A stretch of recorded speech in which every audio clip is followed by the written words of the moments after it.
Que doit-on faire de la question du changement climatique? Est-ce une réalité, une vérité?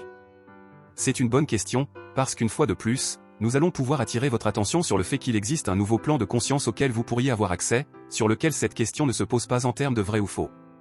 Comme pour toutes les questions d'actualité, l'essentiel est de vous observer vous-même fonctionner.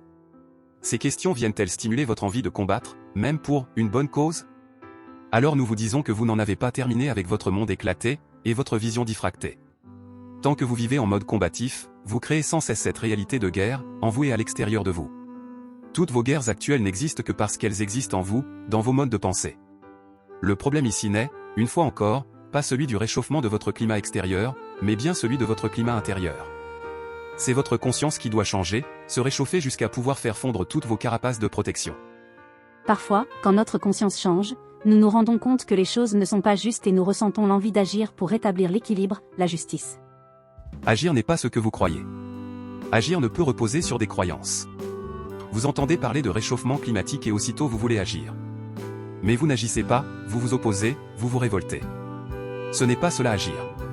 Cela, nous l'appelons réagir, c'est-à-dire que ce qui vous met en mouvement n'est pas conscient, cela n'est que le programme qui tourne en vous inconsciemment, votre programme de détresse qui vous pousse à chercher des coupables à combattre. Comment agir véritablement, Ishtar? Les deux mots que tu viens d'employer sont importants. Agir, c'est poser une action consciente, une action en vérité. Alors, qu'est-ce que la vérité, demanderez-vous? Oui, c'est ce qu'on pourrait vous demander. Prenons cet exemple que tu apportes avec le réchauffement climatique. S'il est vrai, selon vos critères, qu'est-ce que vous allez faire? Et s'il s'avère qu'il est faux, qu'il est une nouvelle manipulation pour vous faire réagir et ainsi perpétuer votre monde duel, qu'est-ce que cela va changer? Qu'allez-vous faire? Vous voyez comme vous réagissez selon vos croyances? Si c'est vrai, nous devons nous lever et combattre. Si c'est faux, nous devons tout autant nous lever et dénoncer l'imposture. Et vous tournez en rond dans ce monde de guerre. La vérité, amis, vous la trouverez bien plus certainement par ce chemin que nous évoquons depuis le début. Certes, dans un monde 3D, la vérité est binaire, c'est vrai ou c'est faux. Cela est vrai ou faux dans votre monde 3D. Nous voulons vous ouvrir la porte de la 4D. Ce n'est pas si compliqué. Comment faire alors pour y voir clair? Voici un chemin des plus simples, considérez que le changement climatique est une réalité et demandez-vous ce que cela implique comme action de votre part, comme prise de responsabilité. Éventuellement, notez vos réflexions, vos envies d'action.